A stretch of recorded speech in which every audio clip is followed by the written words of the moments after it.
ಬೆಳಗಿನ ಬೆಳಕು ಕಿಟಕಿಯ ಬದಿಯಿಂದ ಮೃದುವಾಗಿ ಒಳನುಗ್ಗುವಾಗ ಜೀವನದ ಮಹಾ ನಾಟಕವೊಂದು ನಮಗಾಗಿಯೇ ಹೊಸದಾಗಿ ವೇದಿಕೆಯನ್ನು ತೆರೆಯುತ್ತದೆ. ರಾತ್ರಿಯ ಮೌನದಲ್ಲಿ ಮಡಚಿಟ್ಟಿದ್ದ ಅನೇಕ ಅಭಿಲಾಷೆಗಳು, ಕನಸುಗಳು, ಗುರಿಗಳು ಎಲ್ಲವೂ ಬೆಳಗಿನ ಮೊದಲ ಉಸಿರಿನೊಂದಿಗೆ ಪುನಃ ಜೀವಂತವಾಗುತ್ತವೆ. ಆದರೆ ಪ್ರಶ್ನೆ ಏನಿದೆ ಗೊತ್ತೇ? ಪ್ರತಿಯೊಬ್ಬರ ಜೀವನವು ಬೆಳಗ್ಗನ್ನು ನೀಡುತ್ತದೆ, ಆದರೆ ಪ್ರತಿಯೊಬ್ಬರೂ ಬೆಳಗ್ಗನ್ನು ಬಳಸುವುದಿಲ್ಲ. ಯಶಸ್ಸು ಯಾವತ್ತೂ ಬೆಳಗ್ಗಿನಿಂದ ಪ್ರಾರಂಭವಾಗುತ್ತದೆ, ಆದರೆ ಬೆಳಗ್ಗಿನ ಗಂಟೆಗಳು ಯಾವಾಗಲೂ ವಿಜಯಶಾಲಿಗಳಿಗೆ ತನ್ನ ಮೌಲ್ಯವನ್ನು ಬಹಿರಂಗಪಡಿಸುತ್ತವೆ. ಈ ಜಗತ್ತಿನಲ್ಲಿ ಅನೇಕ ರಹಸ್ಯಗಳಿವೆ, ಆದರೆ ಅತ್ಯಂತ ಸರಳವಾಗಿದ್ದರೂ ಅತ್ಯಂತ ಪ್ರಭಾವಿ ರಹಸ್ಯವೆಂದರೆ ಬೆಳಿಗ್ಗೆ ಎದ್ದು ಮಾಡುವ ಮೊದಲ ಕೆಲಸ. ಅದು ದಿನವನ್ನು ಮಾತ್ರ ಬದಲಿಸುವುದಿಲ್ಲ, ಅದು ಜೀವನವನ್ನೇ ಮರುಪ್ರವೇಶಗೊಳಿಸುತ್ತದೆ. ಅದೇ ಒಂದು ಹಂತ, ಒಂದು ಆಚಾರ, ಒಂದು ಮೌನದ ಕ್ರಮ, ಒಂದು ಜಯಶೀಲ ಯೋಧನು ತನ್ನೊಳಗಿನ ಶಕ್ತಿಯನ್ನು ಮರುಜಾಗೃತಗೊಳಿಸುವ ಆಂತರಿಕ ಪ್ರಕ್ರಿಯೆ. ಬೆಳಿಗ್ಗೆ ಎದ್ದು ಮಾಡಬೇಕಾದ ಒಂದು ಮುಖ್ಯ ಕೆಲಸ ಎಂದರೆ ಶಾಂತವಾಗಿ ಕುಳಿತು ನಿಮ್ಮ ಮನಸ್ಸು, ಉಸಿರು ಮತ್ತು ಚಿಂತನೆಗಳನ್ನು ಮರುಸಂಗ್ರಹಿಸುವ 5 ನಿಮಿಷಗಳ ಧ್ಯಾನದ ಸಮಯ. ಹೌದು, ತೋರಲು ಇದು ಚಿಕ್ಕದ್ದೇ, ಕೇಳಲು ಸರಳವೇ, ಆದರೆ ಮಾಡಲು ಬಂದಾಗ ಇದು ಒಂದು ಮಾನಸಿಕ ಶಿಸ್ತಿನ ಶಿಖರ. ಏಕೆಂದರೆ ಬೆಳಗ್ಗೆ ಎದ್ದ ಕೂಡಲೇ ಮನಸ್ಸು ಗಾಳಿಯಲ್ಲಿ ಓಡುವ ಕುದುರೆಯಂತೆ ಗೆಜ್ಜೆ ಹಾಕುತ್ತದೆ. ಮೆಸೇಜುಗಳು, ಕೆಲಸಗಳು, ಬಾಧ್ಯತೆಗಳು, ಯೆಸ್ಟರ್ಡೇಸ್ ರಿಗ್ರೆಟ್ಸ್, ಟುಮಾರೋಸ್ ವರೀಸ್ ಎಲ್ಲವೂ ಒಂದೇ ಹೊತ್ತಿನಲ್ಲಿ ನಮ್ಮ ಮನಸ್ಸಿನ ಬಾಗಿಲು ತಟ್ಟುತ್ತವೆ. ಆದರೆ ಒಂದು ಯೋಧನು ತನ್ನ ಕವಚವನ್ನು ಧರಿಸದೆ ಯುದ್ಧಕ್ಕೆ ಹೋಗುವುದಿಲ್ಲ. ಒಂದು ನಾಯಕನು ತನ್ನ ದಿಕ್ಕನ್ನು ಪರಿಶೀಲಿಸದೆ ಸೇನೆಯನ್ನು ಮುನ್ನಡೆಸುವುದಿಲ್ಲ. ಹಾಗೆಯೇ ಯಶಸ್ಸಿನತ್ತ ನಡೆಯುವ ಮಾನವನು ದಿನದ ಮೊದಲ ಹೆಜ್ಜೆಯಲ್ಲಿ ಮನಸ್ಸಿನ ಮೇಲೆ ಪ್ರಭುತ್ವ ಸ್ಥಾಪಿಸದೆ ಮುಂದಕ್ಕೆ ಹೋಗಬಾರದು. ಬೆಳಗಿನ ಈ 5 ನಿಮಿಷಗಳು ಸ್ವಲ್ಪ ಮೌನ, ಸ್ವಲ್ಪ ನೆಮ್ಮದಿ, ಸ್ವಲ್ಪ ಜಾಗೃತಿಯ ಪ್ರಕ್ರಿಯೆ ನಮ್ಮ ಜೀವನದ ದಿಕ್ಕನ್ನು ಬದಲಾಯಿಸಲು ಸಾಕಾಗಿದೆ. ಸಮುದ್ರದ ಮಧ್ಯೆ ಬೃಹತ್ಕಾಯ ನೌಕೆಯ ದಿಕ್ಕನ್ನು ಬದಲಿಸುವ ಚಿಕ್ಕ ಚಕ್ರದಂತೆ ಬೆಳಗಿನ ಧ್ಯಾನದ ಕ್ಷಣವು ದಿನದ ಸಂಪೂರ್ಣ ದಿಕ್ಕನ್ನು ಬದಲಿಸುತ್ತದೆ. ನಾವು ಎದ್ದ ಕೂಡಲೇ ಪ್ರಕೃತಿ ತನ್ನ ಭಾಷೆಯಲ್ಲಿ ಹೇಳುವ ಸಂದೇಶ ಏನು ಗೊತ್ತಾ? ನಿನ್ನೊಳಗಿನ ಶಾಂತಿಯನ್ನು ಮೊದಲು ಮುಟ್ಟಿಬಿಡು ಮಗನೇ, ಹೊರಗಿನ ಗಲಾಟೆಯನ್ನು ನಂತರ ಎದುರಿಸಬಹುದು. ಧ್ಯಾನ ಎಂದರೆ ಮರಗಳಲ್ಲಿ ಕೂತಿರುವ ಗಾಳಿಯ ಮಾತುಗಳನ್ನು ಕೇಳುವುದು ಅಲ್ಲ, ಕಣ್ಣು ಮುಚ್ಚಿಕೊಂಡು ಹಾರುವ ಮೇಘದ ಹಿಂದೆ ಓಡುವುದೂ ಅಲ್ಲ. ಇದು ನಮ್ಮ ಮನಸ್ಸಿನ ಒಳಗಿರುವ ಅಶ್ವಗಳನ್ನು ನಿಯಂತ್ರಿಸುವುದು. ನಮ್ಮ ಚಿಂತನೆಗಳನ್ನು ಹಿಡಿದಿಡುವುದಲ್ಲ, ಅವುಗಳನ್ನು ಬಿಟ್ಟರೆಯುವುದೂ ಅಲ್ಲ. ಬದಲಿಗೆ ಅವುಗಳನ್ನು ನೋಡಿಬಿಡುವುದು. ಅವು ಹೇಗೆ ಬರುತ್ತವೆ, ಹೇಗೆ ಹೋಗುತ್ತವೆ ಎಂಬುದನ್ನು ತಟಸ್ಥವಾಗಿ ಗಮನಿಸುವುದು. ಈ ಒಂದೇ ಕ್ರಮ ಮಾನವನೊಳಗಿನ ಗಲ್ಲುಗುಂಬಳನ್ನು ಶಾಂತಗೊಳಿಸುವ ಮೊದಲ ಹಂತ. ಅನೇಕ ಜ್ಞಾನಿಗಳು, ಯೋಗಿಗಳು, ದೇವರುಗಳನ್ನೇ ಗೆದ್ದ ಯೋಧರು ಬೆಳಗಿನ ಈ ಮೌನವನ್ನು ತಮ್ಮ ದಿನದ ಪ್ರಮುಖ ಭಾಗವನ್ನಾಗಿಸಿಕೊಂಡಿದ್ದರು. ಏಕೆಂದರೆ ಬೆಳಗಿನ ಮೌನವೇ ಮನಸ್ಸಿನ ಕರಡು ಬರೆಹವನ್ನು ತೊಳೆದು ಹೊಸ ಪುಟವನ್ನು ತೆರೆದಿಡುತ್ತದೆ. ಮಾನಸಿಕವಾಗಿ ಸ್ವಚ್ಛ, ಭಾವನಾತ್ಮಕವಾಗಿ ಲಘು, ಆತ್ಮಶಕ್ತಿಯಿಂದ ತುಂಬಿರುವ ಸ್ವರೂಪಕ್ಕೆ ಬದಲಿಸುವುದು ಇದೇ ಒಂದು ಸಂಪ್ರದಾಯ.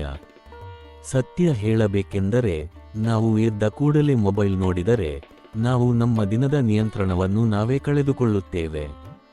Notifications lead the mind, messages direct our emotions, tasks hijack our energy. ಆದರೆ ನಾವು ಮೊದಲ 5 ನಿಮಿಷಗಳನ್ನೇ ಧ್ಯಾನಕ್ಕೆ ಕೊಟ್ಟರೆ ದಿನವನ್ನೇ ನಾವು ಮುನ್ನಡೆಸುತ್ತೇವೆ. ಮೊಬೈಲ್ ನಮ್ಮನ್ನು ಹಿಂಡುಹಿಡಿಯುವುದಿಲ್ಲ, ನಾವು ಅದನ್ನು ಮುಂದೂಡುತ್ತೇವೆ. ಇದು ಜೀವನವನ್ನೇ ಬದಲಿಸಿದೆಯೇ? ಹೌದು, ಒಂದು ದಿನದಲ್ಲಿ ಅಲ್ಲ, ಆದರೆ ನಿರಂತರವಾಗಿ ಮಾಡಿದಾಗ ಮನಸ್ಸಿನ ಆಳದಲ್ಲಿರುವ ಜ್ವಾಲೆಗಳು ಹೊಸ ಬೆಳಕನ್ನು ಕೊಡಲು ಶುರುವಾಗುತ್ತವೆ. ಈ ಮೌನದ 5 ನಿಮಿಷಗಳು ನಮ್ಮ ಮನಸ್ಸಿನಲ್ಲಿರುವ ಆತಂಕದ ಕಲ್ಲುಗಳನ್ನು ಕರಗಿಸುತ್ತವೆ, ನಮ್ಮ ಆತ್ಮಕ್ಕೆ ಒಂದು ಹೊಸ ಶಬ್ದ ನೀಡುತ್ತವೆ, ನಮ್ಮ ಚಿಂತನೆಗಳಿಗೆ ಕೇಂದ್ರೀಕೃತ ದಿಕ್ಕು ನೀಡುತ್ತವೆ. ಜೀವನದಲ್ಲೇ ಅತ್ಯಂತ ದೊಡ್ಡ ಜಯವೆಂದರೆ ನಮ್ಮೊಳಗಿನ ಗೋಜುಗಳನ್ನು ಗೆಲ್ಲುವುದು. ಹೊರಗಿನ ಜಗತ್ತು ಅದರ ನಂತರವೇ ನಮ್ಮ ಕೈಯಲ್ಲಾಗುತ್ತದೆ. ಧ್ಯಾನ ಎಂದರೆ ನಮ್ಮೊಳಗಿನ ಯುದ್ಧಕ್ಕೆ ನಮ್ಮದೇ ಆದ ಜ್ಞಾನಮಯ ಹತ್ತಿರ. ಮನಸ್ಸನ್ನು ಗೆದ್ದವನು ಲೋಕವನ್ನೇ ಗೆದ್ದವನು. ಬೆಳಗಿನ ಈ ಕ್ರಮದ ಅತ್ಯಂತ ಅದ್ಭುತ ಅಂಶವೇ ಇದು ನಮ್ಮೊಳಗಿನ ಕೇಂದ್ರ ಬಿಂದುಯನ್ನು ಜಾಗೃತಗೊಳಿಸುತ್ತದೆ. ಒಂದು ಚಕ್ರವು ಹೇಗೆ ತನ್ನ ನಿಲುವಿನ ಕಡ್ಡಿಯ ಸುತ್ತ ತಿರುಗುತ್ತದೋ ಹಾಗೆ ನಮ್ಮ ಜೀವನವು ಒಂದು ಕೇಂದ್ರ ಬಿಂದುವಿನ ಸುತ್ತ ತಿರುಗುತ್ತದೆ. ಆದರೆ ಆ ಕೇಂದ್ರ ಬಿಂದುವೇ ಅಸ್ಥಿರವಾಗಿದ್ದರೆ ನಮ್ಮ ದಿನವೇ ಅಸ್ಥಿರ, ನಮ್ಮ ಭಾವನೆಗಳೇ ಅಸ್ಥಿರ, ನಮ್ಮ ಗುರಿಯೇ ಅಸ್ಥಿರ. ಆದರೆ ಬೆಳಗಿನ ಈ ಧ್ಯಾನ ಆ ಕೇಂದ್ರ ಬಿಂದುವನ್ನು ಭದ್ರಗೊಳಿಸುತ್ತದೆ. ನಮ್ಮೊಳಗಿನ ಗಾಳಿ, ಮಳೆ, ಬಿರುಗಾಳಿ ಯಾವತ್ತೂ ನಿಲ್ಲುವುದಿಲ್ಲ. ಆದರೆ ಬುಡ ಬಲವಾದಾಗ ಮರವು ಬದಲಾಗುವುದಿಲ್ಲ. ನಾವು ಎದ್ದ ಮೇಲೆ ಮೊದಲ ಕೆಲಸವಾಗಿ ಧ್ಯಾನ ಮಾಡುವಾಗ ನಮ್ಮ ದೇಹದ ಜೈವಿಕ ಗಡಿಯಾರವು ಹೊಸ ಶಕ್ತಿಯಿಂದ ಕೆಲಸ ಮಾಡತೊಡಗುತ್ತದೆ. ಉಸಿರು ಸಮವಾಗುತ್ತದೆ, ರಕ್ತದೊತ್ತಡ ಸ್ಥಿರವಾಗುತ್ತದೆ, ಮನಸ್ಸಿನಲ್ಲಿರುವ ಕೊಂದಣಿಗಳು ಕರಗಿದಂತೆ ದೇಹದಲ್ಲಿರುವ ಬಿಗಿತಗಳು ಹತ್ತಿಕ್ಕುತ್ತವೆ. ಅಲ್ಲದೆ ಸೃಜನಶೀಲತೆ ಹೊಸ ಬಾಗಿಲುಗಳನ್ನು ತೆರೆದುಕೊಳ್ಳುತ್ತದೆ. ಏಕೆಂದರೆ ಮೌನದೊಳಗೆ ಮಾತ್ರ ಶ್ರೇಷ್ಠ ಆಲೋಚನೆಗಳು ಹುಟ್ಟುತ್ತವೆ. ಗದ್ದಲದ ಮನಸ್ಸು ಎಂದಿಗೂ ಹೊಸ ಗುರಿಯನ್ನು ನಿರ್ಮಿಸಲಾರದು. ಅದು ಬದುಕುತ್ತದೆ, ಆದರೆ ಬದುಕುವ ಶಕ್ತಿ ಬೆಳಗಿನ ಧ್ಯಾನದಿಂದಲೇ. ಈ ಕ್ರಮವೊಂದು ನಮ್ಮೊಳಗಿನ ಅಚಲತೆಯನ್ನು ಕಲಿಸುತ್ತದೆ. ಒಂದು ಪರ್ವತದಂತೆ ಭೂಗತ ಶಕ್ತಿಯೊಂದಿಗೆ ನಿಂತಿರುವ ಅನುಭವ. ಜಗತ್ತಿನ ಗದ್ದಲಗಳು, ಜನರ ಅಭಿಪ್ರಾಯಗಳು, ದಿನದ ಒತ್ತಡಗಳು ಇವೆಲ್ಲವೂ ನಮ್ಮನ್ನು ತಗ್ಗಿಸಲು ಸಾಧ್ಯವಿಲ್ಲ. ಏಕೆಂದರೆ ನಾವು ಬೆಳಗಿನ 5 ನಿಮಿಷಗಳಲ್ಲಿ ನಮ್ಮ ಶಾಂತಿಯನ್ನು ಕಟ್ಟಿಕೊಂಡಿದ್ದೇವೆ, ನಮ್ಮ ಜಾಗೃತಿಯನ್ನು ಗಟ್ಟಿ ಮಾಡಿಕೊಂಡಿದ್ದೇವೆ, ನಮ್ಮ ಸಂಕಲ್ಪವನ್ನು ಹೊತ್ತಿದ್ದೇವೆ. ಬೆಳಗಿನ ಈ ಒಂದು ಕ್ರಮ ಧ್ಯಾನ ನಮ್ಮೊಳಗಿನ ನಾಯಕನನ್ನು ಜಾಗೃತಗೊಳಿಸುತ್ತದೆ. ಏಕೆಂದರೆ ಜಗತ್ತಿನ ಶಬ್ದವು ಯಾವತ್ತೂ ಹೊರಗಿನಿಂದ ಬರುತ್ತದೆ, ಆದರೆ ಜಗತ್ತನ್ನು ಬದಲಾಯಿಸುವ ಶಬ್ದವು ಒಳಗಿನಿಂದಲೇ ಉದಯಿಸುತ್ತದೆ. ಆ ಒಳಗಿನ ಶಬ್ದವೇ ಧ್ಯಾನದ ಉಡುಗೊರೆ. ಬೆಳಗಿನ 5 ನಿಮಿಷಗಳ ಧ್ಯಾನ ಎನ್ನುವುದು ಕೇವಲ ಒಂದು ಸಾಧನೆ ಅಲ್ಲ, ಅದು ಅಂತರಂಗದ ಪುನರ್ಜನ್ಮ. ರಾತ್ರಿಯು ನಮ್ಮೊಳಗೆ ಬೀರಿರುವ ಅಸಂಖ್ಯ ಸಂತಾಪ, ಚಿಂತನೆ, ತುಚ್ಛ ಸಂಶಯಗಳ ಬೇರುಗಳನ್ನು ಬೆಳಕಿನ ಮೊದಲ ಕಿರಣಗಳು ಕಿತ್ತು ಹಾಕುವ ಸಮಯ. ಆದರೆ ಈ ಬೆಳಕು ನಮಗೆ ತಾಕುವುದಕ್ಕೆ ಮೊದಲು ನಾವು ಮಾಡಬೇಕಾಗಿರುವುದು ಒಂದು, ನಮ್ಮ ಮನಸ್ಸಿಗೆ ಒಂದು ಮೌನದ ವಿರಾಮ ಕೊಡುವುದು. ಈ ವಿರಾಮವು ನಮ್ಮ ಬದುಕಿನ ಹಣ್ಣಿನ ಗೋಧಿಯಲ್ಲಿರುವ ಬಿತ್ತನೆ. ಈ ಬಿತ್ತನೆಯೇ ನಮ್ಮ ಬದುಕಿಗೆ ದಿಕ್ಕಿನ ರೇಖೆ. ಬೆಳಗ್ಗೆ ಎದ್ದ ತಕ್ಷಣ ಕಣ್ಣನ್ನು ಮುಚ್ಚಿ ಮೌನವಾಗಿ ಕುಳಿತು ಉಸಿರಿನ ಹರಿವನ್ನು ಕೇಳುತ್ತಿರುವಾಗ ನಮ್ಮೊಳಗಿನ ಗೊಂದಲವು ಸ್ವಲ್ಪ ಕರಗುತ್ತಾ ಹೋಗುತ್ತದೆ. ಇದು ಕೇವಲ ಮನಸ್ಸನ್ನು ಶಾಂತಗೊಳಿಸುವುದಲ್ಲ, ಇದು ನಮ್ಮೊಳಗಿನ ಅಂತರಂಗ ನಾಯಕನನ್ನು ಜಾಗೃತಗೊಳಿಸುವ ಪ್ರಕ್ರಿಯೆ. ದಿನವು ಹೇಗೆ ಸಾಗಬೇಕು, ಯಾವ ನಿರ್ಧಾರಗಳು ನಮ್ಮನ್ನು ಮುನ್ನಡೆಸಬೇಕು, ಯಾವ ಗುರಿ ನಮ್ಮನ್ನು ಬೆಳಗಿಸಬೇಕು ಎಂಬುದನ್ನು ನಾವು ತಿಳಿಯದೇ ಇದ್ದರೂ ನಮ್ಮ ಅಂತರಂಗದ ಬಲವೇ ನಮಗೆ ದಿಕ್ಕನ್ನು ತೋರುತ್ತದೆ. ಈ ಮೌನದ ಹೊತ್ತು ಮನಸ್ಸಿನೊಳಗೆ ದೀಪದಂತೆ ಹೊತ್ತಿಕೊಳ್ಳುವ ಜಾಗೃತಿ ನಮ್ಮನ್ನು ಅಜೇಯವನ್ನಾಗಿಸುತ್ತದೆ. ಯೋಧನು ತನ್ನ ಕತ್ತಿಯನ್ನು ಹೊಳೆಸುವಂತಹದ್ದೇ ಈ ಧ್ಯಾನ. ನಾಯಕನು ತನ್ನ ದೂರದೃಷ್ಟಿಯನ್ನು ಮರುಪರಿಶೀಲಿಸುವಂತಹದ್ದೇ. ನಾವು ಧ್ಯಾನ ಮಾಡುವಾಗ ನಮ್ಮ ಮನಸ್ಸು, ಭಾವನೆಗಳು ಮತ್ತು ಉಸಿರಿನ ನಡುವಿನ ಸಂಬಂಧವನ್ನು ಮರುಪರಿಶೀಲಿಸುತ್ತಿದ್ದೇವೆ. ಬದುಕಿನ ಗದ್ದಲವನ್ನೇ ಅಡ್ಡಗಟ್ಟುವ ವಾತಾವರಣದಲ್ಲಿ ನಮ್ಮೊಳಗಿನ ಶಾಂತಿ ಪ್ರಥಮ ಆದ್ಯತೆಯಾಗಬೇಕಾಗುತ್ತದೆ. ಈ ಧ್ಯಾನದ ಮೌನವು ನಮಗೆ ಒಂದು ಅಸಾಧಾರಣ ಸತ್ಯವನ್ನು ಹೇಳುತ್ತದೆ. ಬದುಕನ್ನು ಬದಲಾಯಿಸುವ ಸಾಮರ್ಥ್ಯ ನಮ್ಮೊಳಗಿದ್ದು ಅದರ ಕೀಲಿ, ಚಿಂತನೆ ಎಲ್ಲಿ. ಬೆಳಗ್ಗೆ ಎದ್ದ ತಕ್ಷಣ ನಮ್ಮ ಮನಸ್ಸು ಅತ್ಯಂತ ಶಕ್ತಿಯುತವಾಗಿರುತ್ತದೆ. ಇದು ಮಣ್ಣಿನ ಮೃದುವಾದ ಸ್ಥಿತಿಯಂತಿದೆ. ನೀವು ಅದರಲ್ಲಿ ಯಾವ ಆಕಾರವನ್ನು ಹಾಕುತ್ತೀರೋ ಅದು ದಿನವಿಡೀ ನಿಮ್ಮ ವ್ಯಕ್ತಿತ್ವ, ನಡವಳಿಕೆ, ನಿರ್ಧಾರ, ಮಾತು, ಕ್ರಿಯೆಗಳಲ್ಲಿ ಪ್ರತಿಫಲಗೊಳ್ಳುತ್ತದೆ. ಆದ್ದರಿಂದ ಬೆಳಗ್ಗೆ ಮೊದಲ 5 ನಿಮಿಷಗಳಲ್ಲಿ ನಾವು ಮಾಡುವುದು ಜೀವನವನ್ನು ರೂಪಿಸುವ ಅತ್ಯಂತ ಪ್ರಭಾವಿ ಕ್ರಮ. ಬೆಳಗಿನ ಧ್ಯಾನದ ಇನ್ನೊಂದು ಅಸಾಧಾರಣ ಗುಟ್ಟು, ಇದು ನಮ್ಮ ಸಂವೇಗಗಳ ಮೇಲೆ ವ್ಯವಸ್ಥಾಪಕ ದೃಷ್ಟಿಕೋನ ನೀಡುತ್ತದೆ. ನಮ್ಮೊಳಗಿನ ಭಯಗಳು, ಅಸಮಾಧಾನಗಳು, ಯೆಸ್ಟರ್ಡೇಸ್ ಫೇಲಿಯರ್ಸ್, ಟುಮಾರೋಸ್ ಅನ್ಸರ್ಟೆನಿಟೀಸ್ ಇವೆಲ್ಲವೂ ಬೆಳಿಗ್ಗೆ ಎದ್ದು ಮೌನವಾಗಿ ಕುಳಿತು ಉಸಿರನ್ನು ಗಮನಿಸಿದಾಗ ತಮ್ಮ ತೇಜಸ್ಸನ್ನು ಕಳೆದುಕೊಳ್ಳುತ್ತವೆ. ಅವು ಹಠಾತ್ ಬಲ ಕಡಿಮೆಯಾಗಿದಂತೆ ಕಾಣಿಸುತ್ತವೆ, ಏಕೆಂದರೆ ಅವುಗಳ ಒತ್ತಡಕ್ಕೆ ಕಾರಣವಾದ ಆಂತರಿಕ ಸಂವೇಗಗಳು ಈಗ ನಿಧಾನವಾಗಿ ಕರಗುತ್ತಿವೆ. ಧ್ಯಾನವು ನಮ್ಮನ್ನು ಪ್ರತಿಕ್ರಿಯಾಶೀಲ ವ್ಯಕ್ತಿಯಿಂದ ಸ್ಪಂದನಶೀಲ ವ್ಯಕ್ತಿಯನ್ನಾಗಿ ಮಾಡುತ್ತದೆ. ಪ್ರತಿಕ್ರಿಯಾಶೀಲ ಜೀವನ ಅಲೆಗಳ ಮೇಲೆ ತೇಲುವ ದೋಣಿಯಂತಿದೆ. ಸ್ಪಂದನಶೀಲ ಜೀವನ ಅಲೆಗಳನ್ನು ಸಮನಾಗಿ ಕತ್ತರಿಸುತ್ತಾ ಮುಂದೆ ಸಾಗುವ ನೌಕೆಯಂತಿದೆ. ಈ ಸ್ಪಂದನಶೀಲತೆಯೇ ಯಶಸ್ಸಿನ ಮೂಲ, ಏಕೆಂದರೆ ಯಶಸ್ಸು ಯಾವತ್ತೂ ಹೊರಗಿನ ಒತ್ತಡಗಳಿಂದ ಆಯ್ಕೆಯಾದ ಸುಲಭ ದಾರಿಗಳಲ್ಲಿ ಇರುವುದಿಲ್ಲ. ಯಶಸ್ಸು ಅಂತರಂಗದ ಬಲದಲ್ಲಿದೆ, ಮನಸ್ಸಿನ ಸ್ಥಿರತೆಯಲ್ಲಿ ಇದೆ, ಶಾಂತಿಯ ಒಳತೇಜಸ್ಸಿನಲ್ಲಿ ಇದೆ. ಈ 5 ನಿಮಿಷಗಳು ಒಮ್ಮೆಗೆ ಮರಣದಂತೆ ನಿರ್ವಾಣದಂತಹ ಮೌನಕ್ಕೆ ನಮ್ಮನ್ನು ಕರೆದೊಯ್ಯುವುದಿಲ್ಲ. ಅದು ನಿಧಾನವಾಗಿ ಮೃದು ಗಾಳಿಯ ತಂಪಿನಲ್ಲಿ ಸಾಗುವ ಹಡಗಿನಂತೆ. ಆದರೆ ಅದರ ಪರಿಣಾಮ ಅದು ಅಸಾಧಾರಣ. ಯುದ್ಧೋದ್ಯಮದ ದೊರೆಗಳಿಗೂ ಜ್ಞಾನಿಗಳಿಗೂ ತಪಸ್ವಿಗಳಿಗೆ ಧ್ಯಾನವೇ ಮನಸ್ಸಿನ ಕವಚ. ಧ್ಯಾನವೇ ನಾಯಕತ್ವದ ಮೂಲಬಿಂದು. ಧ್ಯಾನವೇ ಜೀವನದ ಸಿದ್ಧಾಂತ. ಧ್ಯಾನ ಮಾಡುವಾಗ ನಾವು ನಮ್ಮೊಳಗಿನ ಅನೇಕ ಪದರಗಳನ್ನು ನೋಡುತ್ತೇವೆ. ಮೊದಲು ಗಲಾಟೆ, ನಂತರ ಅಸಹನೆ, ನಂತರ ಚಿಂತೆ, ನಂತರ ನಿಶ್ಶಬ್ದ, ನಂತರ ಜಾಗೃತಿ, ನಂತರ ಶಕ್ತಿಯ ಉದಯ. ಈ ಹಂತಗಳು ಸ್ವತಃ ಒಂದೇ ದಿನದಲ್ಲಿ ಬರುವುದಿಲ್ಲ, ಆದರೆ ನಿರಂತರವಾಗಿ ಪ್ರತಿದಿನ ಪ್ರತಿ ಬೆಳಗ್ಗೆ ಈ ಕ್ರಮವನ್ನು ಪಾಲಿಸಿದರೆ ಮನಸ್ಸು ಸ್ವತಃ ಹೊಸ ಬಣ್ಣವನ್ನು ಪಡೆದುಕೊಳ್ಳುತ್ತದೆ. ಜೀವನದ ನೋಟವು ಬದಲಾಗುತ್ತದೆ. ಒತ್ತಡ ಬರುತ್ತೆ, ಆದರೆ ಅದನ್ನು ಎದುರಿಸುವ ಶಕ್ತಿ 1000 ಪಟ್ಟು ಹೆಚ್ಚುತ್ತದೆ. ಕಾರಣ, ನಾವು ದಿನದ ಆರಂಭವನ್ನು ಶಕ್ತಿಯಿಂದ ಮಾಡಿದ್ದೇವೆ, ಒತ್ತಡದಿಂದ ಅಲ್ಲ. ಧ್ಯಾನವು ಮತ್ತೊಂದು ಪುಣ್ಯವನ್ನು ನಮ್ಮೊಳಗೆ ಜಾಗೃತಗೊಳಿಸುತ್ತದೆ, ಕೃತಜ್ಞತೆ. ಬೆಳಗ್ಗೆ ಎದ್ದು ಮೌನವಾಗಿ ಕುಳಿತು ಉಸಿರಾಟದೊಳಗೆ ಜಾಗೃತಿ ತಂದುಕೊಳ್ಳುವಾಗ ನಮ್ಮನ್ನು ಇಂದು ಬದುಕಿಸಿಕೊಂಡಿರುವ ಪರಮಾತ್ಮನ ಕರುಣೆಯನ್ನು ನಾವು ಅನುಭವಿಸುತ್ತೇವೆ. ಈ ಒಂದು ದಿನ ಹೊಸ ಶುಭಾರಂಭ. ಈ ಉಸಿರು ಹೊಸ ಶಕ್ತಿ. ಈ ಬೆಳಕು ಹೊಸ ಸಾಧ್ಯತೆಯ ದೀಪ. ಧ್ಯಾನ ಮಾಡುವಾಗ ಮನಸ್ಸಿಗೆ ಇದು ಗೊತ್ತಾಗುತ್ತದೆ. ನಾನು ಇನ್ನೂ ಬದುಕಿದ್ದೇನೆ, ನನ್ನೊಳಗೆ ಇನ್ನೂ ಅಪಾರ ಸಾಮರ್ಥ್ಯ ಇದೆ. ಈ ದಿನ ನನ್ನಿಂದ ಹೊಸದನ್ನು ಸೃಷ್ಟಿಸಬೇಕು. ಈ ಕೃತಜ್ಞತೆ ನಮ್ಮ ಅಹಂಕಾರದ ಬಾಗಿಲುಗಳನ್ನು ಮುಚ್ಚಿ ವಿನಯದ ಬೆಳಕು ತೆರೆದಿಡುತ್ತದೆ. ವಿನಯವೇ ಯಶಸ್ಸಿನ ಸಿಂಹದ ಬಾಗಿಲು. ಅಹಂಕಾರದ ಗರ್ಜನೆ ಎಷ್ಟು ದೊಡ್ಡದಾಗಿದ್ದರೂ ವಿನಯದ ಮೌನವನ್ನೇ ಗೆಲ್ಲಲು ಸಾಧ್ಯವಿಲ್ಲ. ಈ ವಿನಯವನ್ನು ಧ್ಯಾನ ಬೆಳಗಿಸುತ್ತದೆ.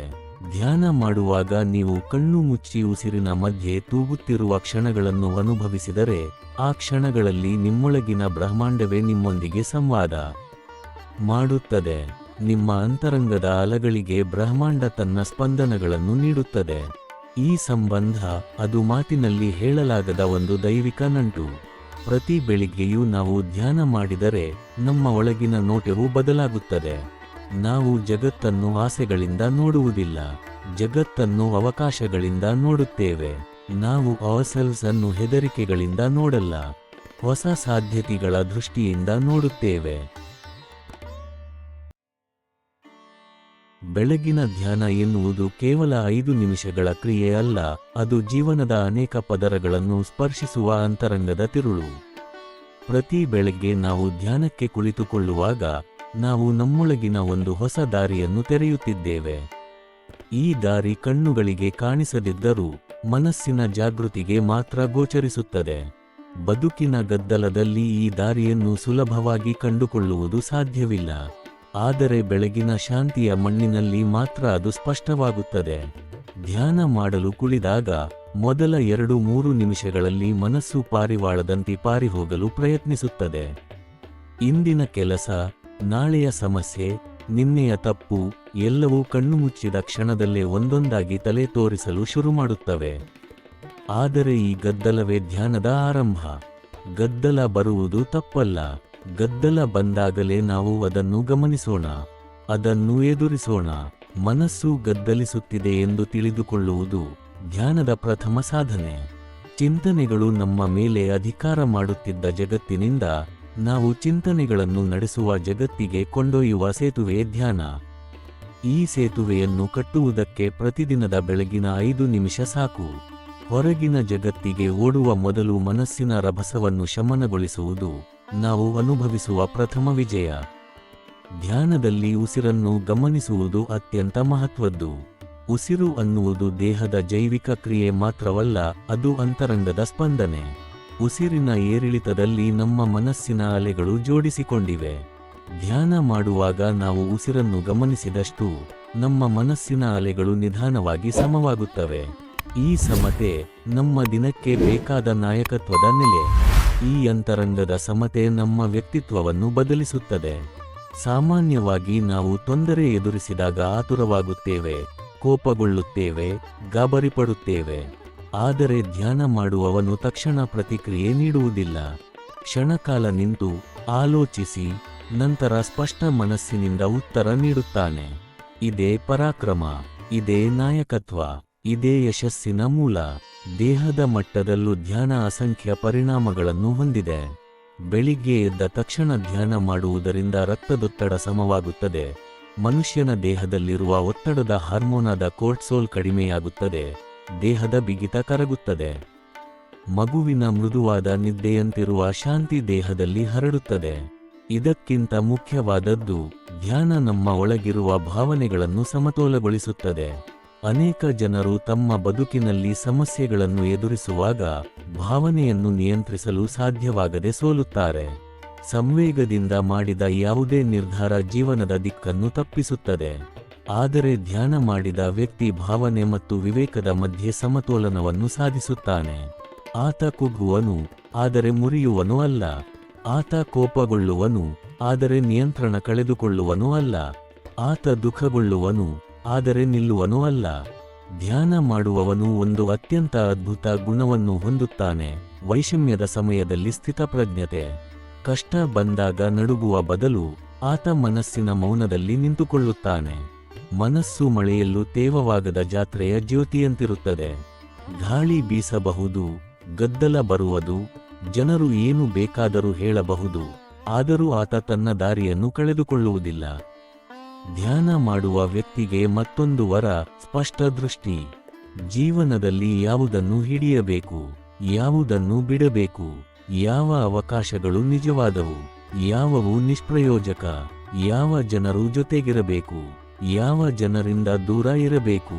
ಈ ಪ್ರಶ್ನೆಗಳ ಉತ್ತರ ಧ್ಯಾನದಿಂದ ಬಂದ ಜಾಗೃತಿಯಲ್ಲಿ ಕಾಣಿಸಿಕೊಳ್ಳುತ್ತದೆ. ಧ್ಯಾನ ಮಾಡದವನು ಗದ್ದಲದ ಮಧ್ಯೆ ತಿರುಗುತ್ತಾನೆ. ಧ್ಯಾನ ಮಾಡಿದವನು ಗದ್ದಲದ ಮಧ್ಯೆಯೇ ಮಾರ್ಗವನ್ನು ನೋಡುತ್ತಾನೆ. ಬೆಳಿಗ್ಗೆ ಧ್ಯಾನ ಮಾಡುವುದರಿಂದ ನಮ್ಮೊಳಗೆ ಒಂದು ಆಂತರಿಕ ನಾಯಕ ಹುಟ್ಟುತ್ತಾನೆ. ಈ ನಾಯಕ ಹೊರಗಿನ ಮೈಕಟ್ಟಿನಲ್ಲೂ ಪದವಿಯಲ್ಲೂ ಕಾಣುವವನು ಅಲ್ಲ. ಈ ನಾಯಕ ನಮ್ಮ ಒಳಗಿನ ನಿಶ್ಶಬ್ದ ಜಾಗೃತಿಯಲ್ಲಿ ಕುಳಿತಿರುತ್ತಾನೆ. ಆತನು ಮಾರ್ಗದರ್ಶಕ, ಆತನು ತೀರ್ಮಾನಗಾರ, ಆತನು ನಮ್ಮ ಜೀವನದ ಪೈಲಟ್. ಧ್ಯಾನ ಅವನಲ್ಲಿ ತೇಜಸ್ಸನ್ನು ತುಂಬುತ್ತದೆ. ಧ್ಯಾನ ಮಾಡುವವನು ಒಂದು ದೊಡ್ಡ ಬದಲಾವಣೆಯನ್ನು ಅನುಭವಿಸುತ್ತಾನೆ. ಅವನ ಸಮಯದ ಮೌಲ್ಯ ಜಾಗೃತಗೊಳ್ಳುತ್ತದೆ. ಸಾಮಾನ್ಯ ವ್ಯಕ್ತಿ ಸಮಯವನ್ನು ಒಂದು ಸಾಮಾನ್ಯ ವಸ್ತುವಾಗಿ ನೋಡುತ್ತಾನೆ. ಆದರೆ ಧ್ಯಾನ ಮಾಡಿದವನು ಸಮಯವನ್ನು ದೈವದ ಉಡುಗೊರೆ ಎಂದು ಕಂಡುಕೊಳ್ಳುತ್ತಾನೆ. ಅವನು ತನ್ನ ದಿನವನ್ನು ಉದ್ದೇಶದಿಂದ ತುಂಬುತ್ತಾನೆ. ಅವನು ವ್ಯರ್ಥ ಮಾತುಗಳಿಗೆ, ವ್ಯರ್ಥ ಚಿಂತನೆಗಳಿಗೆ, ವ್ಯರ್ಥ ಕೋಪಕ್ಕೆ, ವ್ಯರ್ಥ ಹಗೆಯಿಗೆ ಸಮಯವನ್ನು ನೀಡುವುದಿಲ್ಲ. ಅವನು ದಿನದ ಪ್ರತಿ ಗಂಟೆಯಲ್ಲಿ ಶಕ್ತಿಯನ್ನು ಹುಡುಕುತ್ತಾನೆ. ಧ್ಯಾನದ ಬೆಳಗಿನ ಆಚಾರವನ್ನು ಉಳಿಸಿಕೊಂಡವನು ಜೀವನದ ದೊಡ್ಡ ಯಶಸ್ಸುಗಳನ್ನು ಸಾಧಿಸಲು ಸದಾ ಸಿದ್ಧವಾಗಿರುತ್ತಾನೆ. ಏಕೆಂದರೆ ಯಶಸ್ಸು ಒಮ್ಮೆಗೆ ಹೊಸದಾಗಿ ಬರುವುದಿಲ್ಲ. ಅದು ಪ್ರತಿದಿನದ ಸೂಕ್ಷ್ಮ ಶಿಸ್ತಿನ ಕಟ್ಟಡ. ಬೆಳಗಿನ ಈ 5 ನಿಮಿಷಗಳ ಶಿಸ್ತು ಅದೇ ಕಟ್ಟಡದ ಮೊದಲ ಕಲ್ಲು. ಬೆಳಗಿನ ಧ್ಯಾನ ಎನ್ನುವುದು ಒಂದು ಸಣ್ಣ ಸಂಪ್ರದಾಯವಾಗಿದ್ದರೂ ಅದರ ಪರಿಣಾಮ ಜೀವನದ ಎಲ್ಲ ಕ್ಷೇತ್ರಗಳ ಮೇಲೂ ವಿಸ್ತರಿಸುತ್ತದೆ. ಮನೆಯ ವಾತಾವರಣದಿಂದ ಕೆಲಸದ ಗುಣಮಟ್ಟಕ್ಕೆ, ಸಂಬಂಧಗಳ ಸೌಂದರ್ಯದಿಂದ ನಮ್ಮ ಗುರಿಗಳ ಸ್ಪಷ್ಟತೆಗೆ, ಧ್ಯಾನದ ಮೌನದ ಕ್ಷಣಗಳು ಎಲ್ಲ ಕಡೆ ಹರಡುವ ಶಾಂತಿಯ ಸುಗಂಧ. ಈ ಸುಗಂಧ ನಮ್ಮ ಜೀವನವನ್ನು ಹೊಸ ದಿಕ್ಕಿಗೆ ತಳ್ಳುತ್ತದೆ, ಹೊಸ ಬೆಳಕು ನೀಡುತ್ತದೆ, ಹೊಸ ದೃಷ್ಟಿಕೋನ ತಂದೊಡ್ಡುತ್ತದೆ. ಬೆಳಿಗ್ಗೆ ಎದ್ದು ಮಾಡುವ ಧ್ಯಾನವು ಕುಟುಂಬದ ಸಂಬಂಧಗಳ ಮೇಲೂ ಮೃದುವಾದ ಪರಿಣಾಮ ಬೀರುತ್ತದೆ. ಏಕೆಂದರೆ ನಾವು ಮನಸ್ಸಿನ ಶಾಂತಿಯನ್ನಿಂದ ದಿನವನ್ನು ಆರಂಭಿಸಿದಾಗ ನಮ್ಮ ಮಾತುಗಳು ಮೃದುಗಳಾಗುತ್ತವೆ, ನಮ್ಮ ನಡೆನುಡಿಗಳು ಸಮತೋಲಗೊಳ್ಳುತ್ತವೆ. ಕೋಪ ಬೇಗ ಬರುವುದಿಲ್ಲ, ಅನವಶ್ಯಕ ವಾದಗಳು ಮೊದಲೇ ಶಮನವಾಗುತ್ತವೆ. ಕುಟುಂಬದಲ್ಲಿ ಇರುವ ಸಣ್ಣ ಸಣ್ಣ ಗಲಾಟೆಗಳು ದೊಡ್ಡ ಗೊಂದಲಗಳಲ್ಲಿ ಪರಿವರ್ತಿಸದೆ ಬೇಗನೆ ಕರಗುತ್ತವೆ. ಏಕೆಂದರೆ ನಾವು ಪ್ರತಿಕ್ರಿಯಿಸುವುದನ್ನು ಬಿಟ್ಟು ಯೋಚಿಸಿ ಸ್ಪಂದಿಸಲು ಕಲಿಯುತ್ತೇವೆ. ಧ್ಯಾನ ಮಾಡಿದ ಮನಸ್ಸು ಒಬ್ಬೊಬ್ಬರಿಗೂ ತಮ್ಮದೇ ಕಥೆ ಇದೆ ಎನ್ನುವ ಬುದ್ಧಿವಂತಿಕೆಯನ್ನು ಬೆಳಗುತ್ತದೆ. ಈ ಬುದ್ಧಿವಂತಿಕೆಯಿಂದ ನಾವು ಸಂಬಂಧಗಳನ್ನು ಗೌರವದಿಂದ ಹಿಡಿದಿಡಲು ಕಲಿಯುತ್ತೇವೆ. ಧ್ಯಾನ ಮಾಡುವವನು ಕೆಲಸದಲ್ಲಿ ಕೂಡ ವಿಶಿಷ್ಟ ಗುಣಗಳನ್ನು ಪ್ರದರ್ಶಿಸುತ್ತಾನೆ. ಒತ್ತಡದ ನಡುವೆಯೂ ಸ್ಥಿರ ನಿರ್ಧಾರಗಳನ್ನು ತೆಗೆದುಕೊಳ್ಳುವ ಶಕ್ತಿಯವನಲ್ಲಿ ಬೆಳೆಯುತ್ತದೆ. ಸಂಸ್ಥೆಯಲ್ಲಿ ಎಲ್ಲರೂ ಗಾಬರಿಯಿಂದ ಓಡಾಡುತ್ತಿದ್ದರೂ ಅವನು ಮೌನವಾಗಿ, ಸ್ಪಷ್ಟವಾಗಿ, ಯೋಜನೆಯಂತೆ ನಡೆದುಕೊಳ್ಳುವ ಸಾಮರ್ಥ್ಯ ಹೊಂದಿರುತ್ತಾನೆ. ಮೌನ ಮತ್ತು ಸ್ಪಷ್ಟತೆ ಸೇರಿಕೊಂಡಾಗ ಅವು ನಾಯಕತ್ವದ ಎರಡು ಕಂಬಗಳು. ಧ್ಯಾನದ ಬೆಳಗ್ಗಿನಿಂದ ಆರಂಭವಾದ ದಿನದಲ್ಲಿ ಕೆಲಸದ ವೇಳೆಯಲ್ಲಿ ತಲೆಬಿಸಿ ಕಡಿಮೆಯಾಗುತ್ತದೆ, ನಿಶ್ಶಬ್ದ ಚಿಂತನೆ ಹೆಚ್ಚುತ್ತದೆ. ಇದೇ ಚಿಂತನೆ ಹೊಸ ಪರಿಹಾರಗಳನ್ನು ತರುತ್ತದೆ.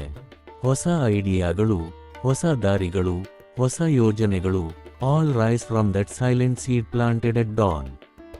ಧ್ಯಾನ ಮಾಡಿದವರು ಡಿಸಿಷನ್ ಮೇಕಿಂಗ್ನಲ್ಲಿ ಹೆಚ್ಚು ಜಾಗೃತರಾಗಿರುತ್ತಾರೆ. ಅವರು ತುರ್ತು ನಿರ್ಧಾರಗಳಿಂದ ದೂರವಿರುತ್ತಾರೆ. ಅವರು ತಮ್ಮ ತಂಡದ, ಕುಟುಂಬದ, ಪರಿಸ್ಥಿತಿಗಳ ಪಲ್ಸ್ ಅನ್ನು ಓದಲು ಕಲಿಯುತ್ತಾರೆ. ಅವರು ಯೆಸ್ಟರ್ಡೇಸ್ ಎಮೋಷನ್ಸ್ ಅನ್ನು ಟುಡೇಸ್ ಚಾಯ್ಸಸ್ ಮೇಲೆ ಹೇರದ ಜ್ಞಾನವನ್ನು ಪಡೆಯುತ್ತಾರೆ. ಅದರ ಪರಿಣಾಮ ಮುನ್ಸೂಚನೆಯಿರುವ ನಾಯಕತ್ವ, ಬಿಸಿಲಿನ ನಡುವೆ ಮಳೆಯ ವಾಸನೆ ಹೇಳಬಲ್ಲ ಸಾಮರ್ಥ್ಯ, ಜಗತ್ತಿನ ಗದ್ದಲದ ನಡುವೆ ಭವಿಷ್ಯದ ಹೆಜ್ಜೆ ಗುರುತುಗಳು ಕಾಣುವ ದೃಷ್ಟಿ. ಧ್ಯಾನ ನಮ್ಮ ಗುರಿಗಳ ಮೇಲೂ ಮಹತ್ತರವಾದ ಬೆಳಕು ಚೆಲ್ಲುತ್ತದೆ. ಏಕೆಂದರೆ ಗುರಿಗಳು ಸೃಷ್ಟಿಯಾಗುವುದಕ್ಕೆ ಮೊದಲನೆಯ ಅಗತ್ಯ ಆಳವಾದ ಒಳನೋಟ. ನಾವು ಜೀವನದಲ್ಲಿ ಏನು ಬಯಸುತ್ತೇವೆ ಎಂಬುದನ್ನು ಪ್ರತಿಯೊಬ್ಬರೂ ಕೇಳುತ್ತಾರೆ. ಆದರೆ ನಾವು ನಮ್ಮೊಳಗಿನ ಉತ್ತರವನ್ನು ಗಮನಿಸುವುದಿಲ್ಲ. ಹೊರಗಿನ ಜಗತ್ತು ನಮ್ಮ ಮೇಲೆ ಅನವಶ್ಯಕ ಆಸೆಗಳ ಪರ್ವತಗಳನ್ನು ಹಾಕುತ್ತದೆ. ಆದರೆ ಧ್ಯಾನದ ಮೌನದಲ್ಲಿ ಕುಳಿತುಕೊಳ್ಳುವಾಗ ನಮ್ಮೊಳಗಿನ ನಿಜವಾದ ಗುರಿ ನಿಶ್ಶಬ್ದವಾಗಿ ಹೊರಹೋಗುತ್ತದೆ. ನೀನು ನಡೆದ ದಾರಿ ದುಸ್ತರವಾದರೂ ನಿನ್ನ ಪಥ ಸತ್ಯವಾಗಿರಲಿ. ಈ ಸತ್ಯವನ್ನು ಮನಸ್ಸು ತಿಳಿದಾಗ ಮಾತ್ರ ಜೀವನದಲ್ಲಿ ಅರ್ಥಪೂರ್ಣ ಗುರಿಗಳು ಹುಟ್ಟುತ್ತವೆ. ಧ್ಯಾನದ ಬೆಳಗಿನ ಮೌನ ಈ ನಿಜವಾದ ಗುರಿಯ ಜನ್ಮಸ್ಥಳ. ಕಾಲಕ್ರಮದಲ್ಲಿ ಧ್ಯಾನ ಮಾಡುವವರು ತಮ್ಮ ಮಾತುಗಳನ್ನು ಬದಲಿಸುತ್ತಾರೆ.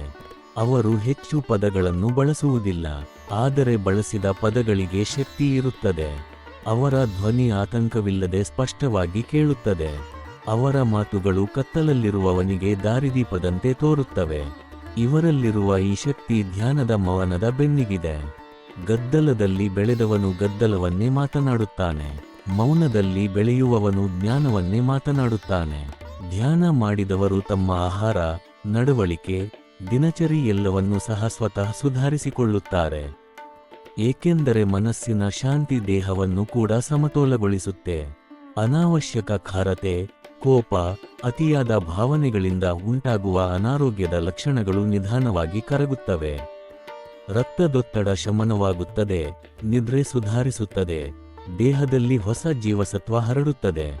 ದಿನವಿಡೀ ದೇಹದಲ್ಲಿರುವ ಒಂದು ಚೈತನ್ಯ, ಅದು ಧ್ಯಾನದ ಇನ್ನೊಂದು ಕಾಣದ ವರ. ಧ್ಯಾನವು ಹಣಕಾಸು ಜ್ಞಾನಕ್ಕೂ ಸಹ ಪರಿಣಾಮಕಾರಿ. ಹೇಗೆ ಗೊತ್ತಾ? ಹಣಕಾಸಿನ ತಪ್ಪುಗಳು ಹೆಚ್ಚಿನ ಸಂದರ್ಭಗಳಲ್ಲಿ ಭಾವನಾತ್ಮಕ ನಿರ್ಧಾರಗಳಿಂದ ಬರುತ್ತವೆ.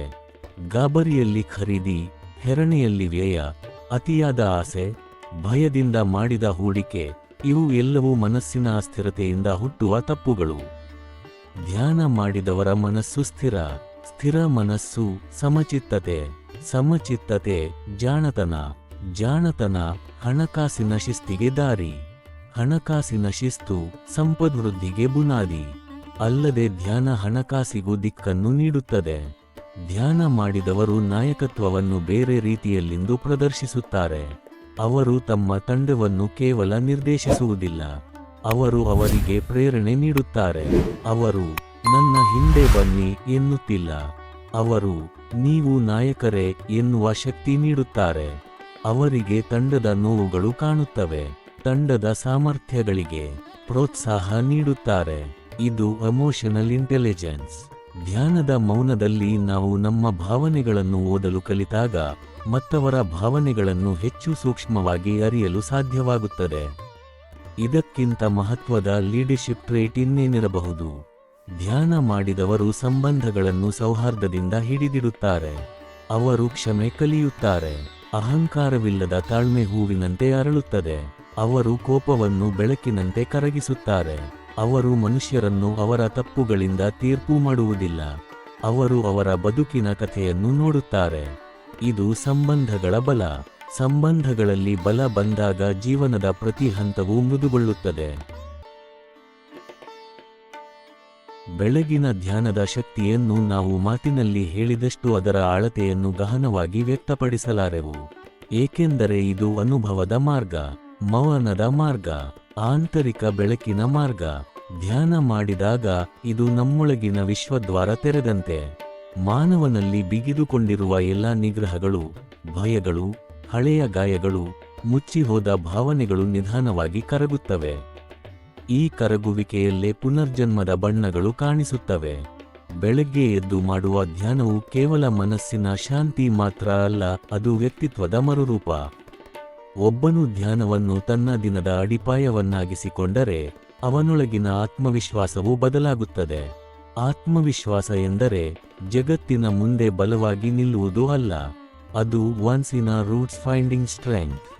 When mind becomes com, thoughts become sharp. When thoughts become sharp, direction becomes clear. And when direction becomes clear, confidence naturally emerges like sunrise atop a silent mountain. ಧ್ಯಾನದ ಬೆಳಗಿನ ಕ್ಷಣದಲ್ಲಿ ವ್ಯಕ್ತಿ ತನ್ನ ನಿಜ ಸ್ವರೂಪದೊಡನೆ ಮುಖಾಮುಖಿಯಾಗುತ್ತಾನೆ. ಅವನು ಹೊರಗಿನ ಜಗತ್ತಿನ ಪಾತ್ರಗಳನ್ನು ಮರೆತು ತನ್ನ ಅಂತರಂಗದ ವ್ಯಕ್ತಿತ್ವವನ್ನು ನೋಡುವುದು ಸಾಧ್ಯವಾಗುತ್ತದೆ. ಈ ವ್ಯಕ್ತಿತ್ವ, ಅದು ನಿಜವಾದ ಸ್ವರೂಪ. ಆ ಸ್ವರೂಪವೇ ಶಕ್ತಿ, ಜ್ಞಾನ, ಕರುಣ, ತಪಾಶು, balance, all rolled into one. ಧ್ಯಾನವು ಈ ಆಂತರಿಕ ಜ್ಞಾನವನ್ನು ಸ್ಪಷ್ಟವಾಗಿ ಕಾಣುವಂತೆ ಮಾಡುತ್ತದೆ. ಒಮ್ಮೆ ಯಾರಾದರೂ ತಮ್ಮ ನಿಜವನ್ನು ಕಂಡುಕೊಂಡರೆ ಬಾಹ್ಯ ಜಗತ್ತಿನ ಗಾಳಿಗಳು ಅವರನ್ನು ಜಾರಿಸಲಾರವು. ಧ್ಯಾನದಿಂದ ವ್ಯಕ್ತಿಯೊಳಗೆ ಮೂಡುವ ಎರಡನೆಯ ಮಹಾಶಕ್ತಿ ವೈರಾಗ್ಯ. ವೈರಾಗ್ಯ ಎಂದರೆ ಜಗತ್ತನ್ನು ಬಿಟ್ಟು ಪರ್ವತಕ್ಕೆ ಹೋಗುವುದು ಅಲ್ಲ. ವೈರಾಗ್ಯ ಎಂದರೆ ನನ್ನ ಒಳಗಿನ ಶಾಂತಿಯಿಂದ ದೊಡ್ಡದು ಏನೂ ಇಲ್ಲ ಎಂಬ ಅರಿವಿನಲ್ಲಿರುವ ಜ್ಞಾನ. ಇದರಿಂದ ಹೊರಗಿನ ವ್ಯತ್ಯಾಸಗಳು ಅವರಿಗೆ ದಿಕ್ಕನ್ನು ತಪ್ಪಿಸಲಾರವು. ಟೀಕೆ, ಪ್ರಶಂಸೆ, ನಷ್ಟ, ಲಾಭ, ಒತ್ತಡ, ಹೊಗಳಿಕೆ, ಹಿನ್ನಡೆ ಇವೆಲ್ಲ ಸಮವಾಗುತ್ತವೆ. ಈ ಸಮತೆ ಎನ್ನುವುದು ಯಶಸ್ಸಿನ ಬ್ಯಾಕ್ಬೋನ್. ಯಾವ ದೊಡ್ಡ ಕ್ಷೇತ್ರದಲ್ಲೂ ಮುನ್ನಡೆಯಬೇಕಾದರೆ ಈ ಆಂತರಿಕ ಸಮತೋಲವೇ ಮೊದಲ ಅವಶ್ಯಕತೆ. ಧ್ಯಾನವು ವ್ಯಕ್ತಿಯ ಒಳಗಿರುವ ಸೃಜನಶೀಲತೆಯ ಬಾಗಿಲನ್ನು ತೆರೆದಿಡುತ್ತದೆ. ಅವರ ಮನಸ್ಸು ತುಂಬಿ ತುಳುಕುವ ನೂತನ ಆಲೋಚನೆಗಳಿಂದ ಬೆಳಗುತ್ತದೆ. ಅವರ ಸಮಸ್ಯೆಗಳಿಗೆ ಸ್ಪಷ್ಟ ಪರಿಹಾರಗಳು ಕಾಣಿಸುತ್ತವೆ. ಅವರ ಗುರಿಗಳಿಗೆ ಹೊಸ ಮಾರ್ಗಗಳು ಗೋಚರಿಸುತ್ತವೆ. ಅವರು ಮಾಡಿದ ಯೋಜನೆಗಳಿಗೆ ಅಂತರಂಗದ ಬೆಳಕು ದೊರೆಯುತ್ತದೆ. ನಮ್ಮ ಮನಸ್ಸು ಗದ್ದಲದಿಂದ ತುಂಬಿದಾಗ ಕ್ರಿಯೇಟಿವಿಟಿ ಒಂದು ಬೀಗ ಹಾಕಿದ ಕೊಠಡಿಯಂತಾಗುತ್ತದೆ. ಆದರೆ ಮೌನದಲ್ಲಿ ಆ ಬೀಗಗಳು ತಾವೇ ತೆರೆದುಕೊಳ್ಳುತ್ತವೆ. ಧ್ಯಾನ ಮಾಡಿದವರು ತಮ್ಮ ಸಂಬಂಧಗಳಿಗೂ ಮೃದುವಾದ ಬದಲಾವಣೆ ತರುತ್ತಾರೆ. ಸಂಬಂಧಗಳು ಗಂಭೀರವಾಗುತ್ತವೆ, ಆಳವಾಗುತ್ತವೆ. ಅವರು ಹೃದಯದಿಂದ ಕೇಳುತ್ತಾರೆ, ಆತ್ಮದಿಂದ ಸ್ಪಂದಿಸುತ್ತಾರೆ.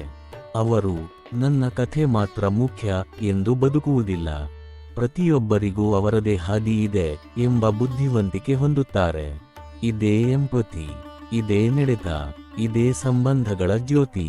ಯಶಸ್ವಿಯಾದವನು ಮನಸ್ಸಿನ ಶಾಂತಿಯ ಸದಸ್ಯ, ಮಹಾನ್ ಆದವನು ಸಂಬಂಧಗಳ ಮಮತೆಯ ಸದಸ್ಯ. ಧ್ಯಾನ ಮಾಡಿದವನು ಈ ಎರಡನ್ನೂ ಸಮಪಾಲಿಸಬಲ್ಲವನು. ಬೆಳಗಿನ ಧ್ಯಾನವು ಇನ್ನೊಂದು ದೊಡ್ಡ ಘಟ್ಟವನ್ನು ನಮ್ಮೊಳಗೆ ಉಂಟು ಮಾಡುತ್ತದೆ. ಗುರಿಗಳ ಮೇಲೆ ಆಸಕ್ತಿಯ ಬದಲು ಕರ್ತವ್ಯದ ಗೌರವವನ್ನು ತರಲು ಸಹಾಯಕ. ಆಸಕ್ತಿ ಎನ್ನುವುದು ಏರುಪೇರಿಗಳ ಮೇಲೆ ನಿಂತಿರುವ ಭಾವನೆ. ಕರ್ತವ್ಯ ಎನ್ನುವುದು ಮಣ್ಣಿನ ಮೇಲೆ ನಿಂತಿರುವ ಬಲವಾದ ನಂಬಿಕೆ. ಧ್ಯಾನ ಮಾಡಿದವರು ಗುರಿಗಳನ್ನು ಕೇವಲ ಆಸೆಯಿಂದ ಹೆದರಿಕೊಳ್ಳುವುದಿಲ್ಲ, ಅವನ್ನು ಹೊತ್ತು ಸಾಗುವ ಶಿಸ್ತನ್ನು ಸಾಧಿಸುತ್ತಾರೆ. ಗುರಿಗಳು ನಮ್ಮನ್ನು ಬದಲಾಯಿಸಬೇಕಲ್ಲ, ನಮ್ಮ ಮನಸ್ಸು ಬದಲಾಗಿದಾಗ ಗುರಿಗಳೇ ನಮಗೆ ಬಾಗಿಲು ತೆರೆದಿಡುತ್ತವೆ. ಧ್ಯಾನ ಮಾಡುವವನು ನಿಧಾನವಾಗಿ ರಿಯಲೈಸೇಷನ್ ಪಡೆಯುತ್ತಾನೆ. ನಾನು ಸಮಯದ ಒಡೆಯನಲ್ಲ, ಸಮಯ ನನಗೆ ನೀಡಿದ ಉಡುಗೊರೆ, ಅದನ್ನು ನಾನು ಹೇಗೆ ರೂಪಿಸುತ್ತೇನೆ ಎಂಬುದೇ ನನ್ನ ಬದುಕು. ಈ ರಿಯಲೈಸೇಷನ್ ಬಂದಾಗ ಅವನ ಪ್ರಾಡಕ್ಟಿವಿಟಿ 100ರಷ್ಟು ಹೆಚ್ಚುತ್ತದೆ. ಅವನು ದಿನವನ್ನು ಪರ್ಪಸ್ಫುಲ್ ಆಗಿ ನಡೆಸುತ್ತಾನೆ. ಅವನು ಇತರರೊಂದಿಗೆ ಹೋಲಿಕೆ ಮಾಡುವುದಿಲ್ಲ, ಹಳೆಯ ಹಿನ್ನಡೆಗಳನ್ನು ಬಿಟ್ಟು ಹೊಸ ಬೆಳಕಿಗೆ ನಡೆದುಕೊಳ್ಳುತ್ತಾನೆ. ಅವನ ಬದುಕು ಒಂದು ದೈನಂದಿನ ಪ್ರಗತಿಯ ಮೆರವಣಿಗೆಯಂತೆ ಆಗುತ್ತದೆ. ಧ್ಯಾನ ಮಾಡಿದವರಲ್ಲಿ ಒಂದು ವಿಚಿತ್ರ ಶಕ್ತಿಯಿದೆ. ಅವರು ನೆಲದ ಮೇಲೆ ನಿಲ್ಲುತ್ತಾರೆ, ಆದರೆ ದಾರಿಯ ತುದಿಯನ್ನು ದಿವ್ಯ ದಿಕ್ಕಿನೊಳಗೆ ನೋಡುತ್ತಾರೆ. ಅವರು ಬದುಕನ್ನು ಪ್ರಾಕ್ಟಿಕಲ್ ಆಗಿ ನಡೆಸುತ್ತಾರೆ, ಆದರೆ ಆತ್ಮವನ್ನು ಸ್ಪಿರಿಚುವಲ್ ಆಗಿ ಬೆಳೆಸುತ್ತಾರೆ. ಅವರು ಸಣ್ಣ ಸಣ್ಣ ಸಮಸ್ಯೆಗಳಿಗೆ ಕುಗ್ಗುವುದಿಲ್ಲ, ದೊಡ್ಡ ಗುರಿಗಳಿಗೆ ಹೆದರುವುದಿಲ್ಲ. ಕಾಲ ಬದಲಾಗಿದರೂ ಅವರು ಬದಲಾಗುತ್ತಾರೆ, ಬಟ್ ಓನ್ಲಿ ಅಪ್ವರ್ಡ್. ಧ್ಯಾನದ ಮೂಲತತ್ವವೇ ಅದೇ. It doesn't change the world, it changes you. And when you change, the world automatically follows. ನಿಮ್ಮ ಜೀವನದಲ್ಲಿ ಬೆಳಿಗ್ಗೆ ಮೊದಲ ಕೆಲಸವಾಗಿ ಧ್ಯಾನವನ್ನು ಆರಂಭಿಸಿದರೆ ದಿನ ಬದಲಾಗುತ್ತದೆ, ವಾರ ಬದಲಾಗುತ್ತದೆ, ತಿಂಗಳು ಬದಲಾಗುತ್ತದೆ, ವರ್ಷ ಬದಲಾಗುತ್ತದೆ, ಬದುಕು ಬದಲಾಗುತ್ತದೆ. ಅದರಲ್ಲೂ ಮುಖ್ಯವಾಗಿ ನೀನೇ ಬದಲಾಗುತ್ತಿ. ಈ ಒಂದು ಬೆಳಗಿನ ಕ್ರಮ ನಿನ್ನ ಮನಸ್ಸಿಗೆ ಶಾಂತಿ, ನಿನ್ನ ನಡೆಗೆ ಸ್ಪಷ್ಟತೆ, ನಿನ್ನ ಉಸಿರಿಗೆ ಸಮತೆ, ನಿನ್ನ ದೇಹಕ್ಕೆ ತಾಜಾತನ, ನಿನ್ನ ಗುರಿಗೆ ದಿಕ್ಕು, ನಿನ್ನ ಬದುಕಿಗೆ ಬೆಳಕು ತರುತ್ತದೆ. ಧ್ಯಾನವನ್ನು ಜೀವನದ ಮೊದಲ ಕಲ್ಲಾಗಿಸಿಕೊಂಡವನಿಗೆ ಯಶಸ್ಸು ಕೇವಲ ಗುರಿಯಲ್ಲ, ಅದು ಹಾದಿಯೊಂದೇ ಆಗುತ್ತದೆ. ಹಾದಿಯಲ್ಲಿಯೇ ಅವನ ಸಂತೋಷ, ಹಾದಿಯಲ್ಲಿಯೇ ಅವನ ಬೆಳಗು, ಹಾದಿಯಲ್ಲಿಯೇ ಅವನ ಶಿವತತ್ವ. ಈ ಜಗತ್ತಿನ ಎಲ್ಲ ಮಹಾನ್ ವ್ಯಕ್ತಿಗಳು ತಮ್ಮ ದಿನವನ್ನು ಮನಸ್ಸಿನ ಮೇಲೆ ಪ್ರಭುತ್ವದಿಂದ ಆರಂಭಿಸುತ್ತಾರೆ. ಧ್ಯಾನವೇ ಆ ಪ್ರಭುತ್ವದ ಮೂಲ, ಧ್ಯಾನವೇ ಶಾಂತಿಯ ಗರ್ಭ, ಧ್ಯಾನವೇ ಯಶಸ್ಸಿನ ಯೋಗ್ಯ ದಾರಿದೀಪ. ಇದಿಷ್ಟು ಈ ಸಂಚಿಕೆಯ ವಿಷಯವಾಗಿದೆ. ಈ ಸಂಚಿಕೆಯ ಅನಿಸಿಕೆಯ ಅಭಿಪ್ರಾಯಗಳನ್ನು ತಪ್ಪದೆ ನಮ್ಮೊಂದಿಗೆ ಹಂಚಿಕೊಳ್ಳಿ ಮತ್ತು ಲೈಕ್ ಮಾಡುವುದನ್ನು ಮರೆಯಬೇಡಿ. ಈ ಸಂಚಿಕೆ ನಿಮಗೆ ಇಷ್ಟವಾಗಿದ್ದಲ್ಲಿ ಹರೇ ಕೃಷ್ಣ ಎಂದು ಕಾಮೆಂಟ್ ಮಾಡಿ ಅಥವಾ ನಿಮ್ಮಿಷ್ಟದ ದೇವರ ಹೆಸರನ್ನು ಕಾಮೆಂಟ್ನಲ್ಲಿ ಬರೆಯಿರಿ. ಆ ಭಗವಂತನು ನಿಮ್ಮೆಲ್ಲರನ್ನು ಆಶೀರ್ವಾದಿಸಲಿ. ವಂದನೆಗಳು.